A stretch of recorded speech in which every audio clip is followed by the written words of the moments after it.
देखेंगे चुनाव आयोग के दफ्तर की तरफ मार्च करे इंडिया ब्लॉक की, क्योंकि सांसदों को अब दिल्ली पुलिस ने हिरासत में ले लिया है। पुलिस से मंजूरी लिए बगैर इंडिया गठबंधन के करीब 300 सांसद सुबह 11:30 बजे से ही मार्च करना शुरू हो गए थे। संसद भवन के मकर द्वार से ये मार्च शुरू हुआ, जो चुनाव आयोग के दफ्तर तक जाना था, लेकिन इसे पहले ही रोक दिया गया। लोकसभा में नेता विपक्ष राहुल गांधी की अगुवाई में 2 मुद्दों पर विपक्ष ने मार्च निकाला। पहला मुद्दा बिहार में एसआईआर का और दूसरा मुद्दा मतदाता सूची में गड़बड़ी का। पिछले दिनों राहुल गांधी ने महाराष्ट्र और कर्नाटक में वोटर लिस्ट में गड़बड़ी का आरोप लगाया। राहुल गांधी को जब पुलिस ने हिरासत में लिया तो उन्होंने कहा कि वो संविधान बचाने की लड़ाई लड़ रहे हैं। उन्होंने कहा कि देश को शुद्ध वोटर लिस्ट चाहिए। आइए आपको दिखाते हैं हिरासत में लिए जाने पर राहुल गांधी और प्रियंका ने क्या कुछ कहा। एक्चुअली बात नहीं कर सकते, रियलिटी ये है, क्योंकि सच्चाई देश के सामने है और ये जो लड़ाई है ये राजनीतिक नहीं है, ये कॉन्स्टिट्यूशन की लड़ाई है, कॉन्स्टिट्यूशन को बचाने की लड़ाई है, 1 मैन 1 वोट की लड़ाई है। इसीलिए हमें साफ प्योर वोटर लिस्ट चाहिए। डरे हुए हैं, कायर हैं, सरकार कायर है, डरे हुए हैं, कायर हैं, सरकार कायर है, डरे हुए हैं, कायर हैं, सरकार कायर है, डरे हुए हैं, कायर हैं, सरकार कायर है। 2014, 19 और 24 में और उन दिनों में कांग्रेस पार्टी अनेक राज्यों में निरंतर पराजय के कारण एक बैंकरप्सी की स्थिति में पहुंच चुकी है।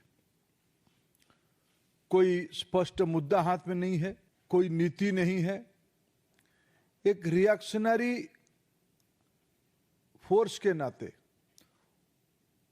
ये लोग अपने राजनीतिक कार्यकलाप बना रहे हैं। इलेक्शन कमीशन ऑफ इंडिया घबराया हुआ है कि वो चुने हुए जनप्रतिनिधियों से नहीं मिल पा रहा है, क्योंकि उनके पास जवाब नहीं है। बहुत सारे सवाल, तथ्यों के साथ सवाल हमने उठाए हैं। वोट की कैसे हेराफेरी हो रही है, चोरी हो रही है, डकैती हो रही है और भारतीय जनता पार्टी के निर्देश अनुसार काम हो रहा है, उस पर हम सवाल उठा रहे हैं। इलेक्शन कमीशन उससे भाग रही है। हम कोई चोर हैं, हम कोई ऐसी बातें कर रहे हैं जो देश के खिलाफ है। देश हित में हमने बात रखी है और ये जवाब दे ही उनकी बनती है, पर वो जवाब देने से बच रहे हैं। देश देख रहा है सबसे संविधान विरोधी काम कोई कर रहा है तो उसकी सरगना श्री राहुल गांधी जी हैं। एसआईआर, चुनाव आयोग, चुनाव की प्रक्रिया आज एक दुनिया में सिद्ध व्यवस्था बन चुकी है। एसआईआर पहली बार नहीं हो रहा है।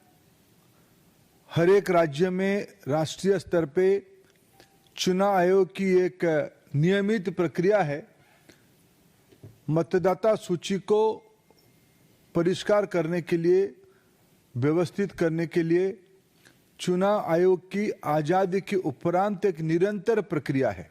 एक सशक्त लोकतंत्र में इलेक्शन पारदर्शक तरह से होने चाहिए। महाराष्ट्र में भी आप देखेंगे तो लोकसभा और विधानसभा की वोटिंग में बहुत अंतर है और हम सब अभी मांग रहे हैं, जो कर्नाटका में जो राहुल जी ने जो डेटा दिखाया वो बहुत एक सशक्त लोकतंत्र के लिए चिंताजनक। हम इलेक्शन कमीशन जानना चाहते हैं, न्याय मांग रहे।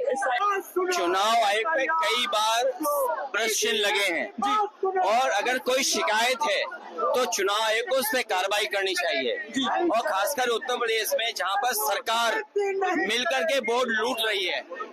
आप लोग मांग रहे सरकार के लिए चुनाव इस पर चर्चा नहीं होगी संसद में तो हम लोग अपनी बात रखना चाहते हैं, सरकार सुनना ही नहीं चाहती है, सरकार सुनना ही नहीं चाहती है। आज सरकार को क्या संदेश देने आया, सरकार को क्या संदेश देने आया? ऐसे दोषी लोगों के खिलाफ कार्रवाई करें, अधिकारियों के खिलाफ। अब कुछ जवाब है।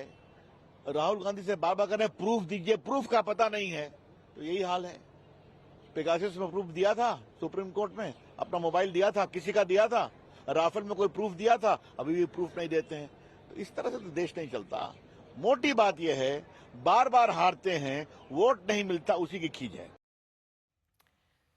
संजय शर्मा मेरे सहयोगी जुड़ गए हैं संसद मार्ग थाने के बाहर से। संजय, जिस तरीके से आपने कहा कि ये डेडलॉक की स्थिति है और कल किस तरह की संभावना बनती है कि क्या कोई बातचीत की उम्मीद हम रखें कि ईसी और इन सांसदों के बीच हो सकती है? इलेक्शन कमीशन के अधिकारियों ने तो कहा है कि हमें उम्मीद हमेशा है और हम हमेशा उम्मीद से रहते हैं।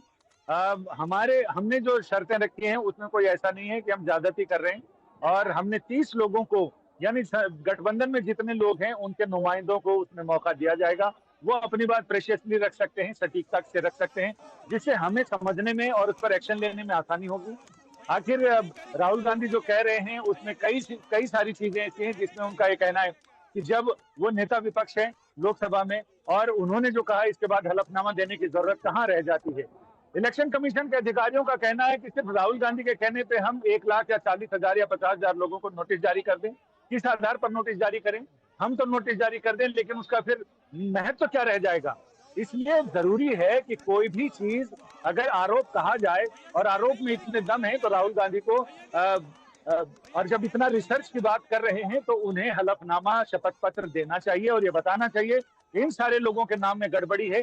दूसरी चीज, निर्वाचन आयोग का कहना है कि एक और एसआईआर का विरोध है, दूसरी ओर मतदाता सूची शुद्ध करने की बात करते हैं। तो ये वैसा ही है कि आप खूब जोर से हंसना भी चाहते हैं और गाल भी फुलाना चाहते हैं, तो ये दोनों चीजें एक साथ संभव नहीं है।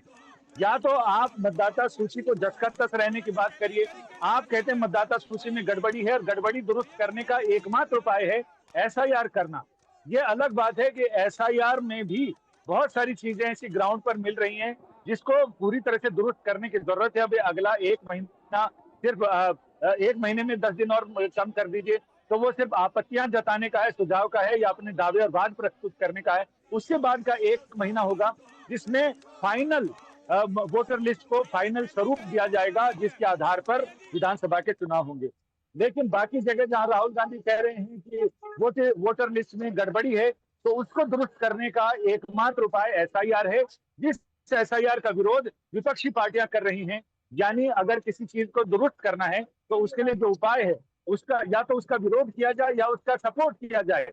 एक और आप कह रहे हैं कि मतदाता सूची को शुद्ध करो, दूसरी तरफ आप कह रहे हैं कि एसआईआर मत करो। तो ऐसे में विपक्षी बताए कि आखिर वो कैसा उपाय है जिससे सांप भी मर जाए और लाठी भी ना टूटे और आवाज भी ना हो।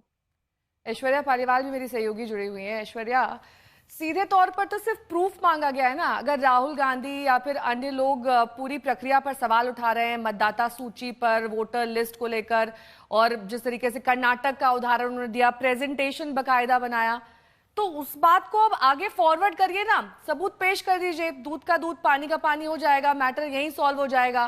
तो ऐसा कर क्यों नहीं पा रहे हो? नया क्या वाकई में मैटर सॉल्व करना चाहते हैं? इस समय बड़ा सवाल यही है, क्योंकि देखिए ऐसा नहीं हो सकता कि आप चुनाव आयोग को कोई दस्तावेज दें और उस दस्तावेज के अंदर किसी के भी सिग्नेचर नहीं हो। चुनाव आयोग तो अब यहाँ तक कह रहा है कि कांग्रेस पार्टी से ही आप अपने किसी बीएलए को बोल दीजिए, अपने किसी एजेंट को बोलिए कि जो डेटा आप दे रहे हैं, कर्नाटका का हो, महाराष्ट्र का हो, उत्तर प्रदेश का हो, आप अपने बीएलए को बोलिए कि उस पर साइन करके दे दे। क्योंकि जैसे ही आप साइन करते हैं, इसका मतलब है कि आप जिम्मेदारी ले रहे हैं कि ये डेटा जो है, ये इसकी चेकिंग आपने करी है। चुनाव आयोग का यही कहना है। उनका कहना है कि आप पहली बात तो हमारे पास डेटा दे नहीं रहे हैं, आपने किसी और को डेटा दिया नहीं है, आपने बड़ी प्रेजेंटेशन करी है, ठीक है, लेकिन अगर आप चाहते हैं कि हम कानूनी तौर पे ये कार्रवाई करें, क्योंकि भूसे में से सुई निकालने के बराबर हो जाएगा चुनाव आयोग के लिए अगर चुनाव आयोग हर शहर के अंदर जाके ढूंढने लग जाए या फिर खुद प्रेजेंटेशन निकाल के उसको पढ़ने लग जाए। और सुओ मोटो को ये जो चीज है, ये चुनाव आयोग ने ली नहीं है। यही कारण है कि चुनाव आयोग कह रहा है कि एक दस्तावेज है। इनफैक्ट कर्नाटका के सीईओ ने ट्वीट करके उसका फॉर्मेट भी दिया है। चुनाव आयोग का कहना है कि आप इस दस्तावेज पे साइन करिए और वो साइन करके हमें दे दीजिए, तब हम उसकी जो कार्रवाई है उसको आगे बढ़ाएंगे। ठीक है, मैं लौटूंगा आप दोनों के पास इस बीच।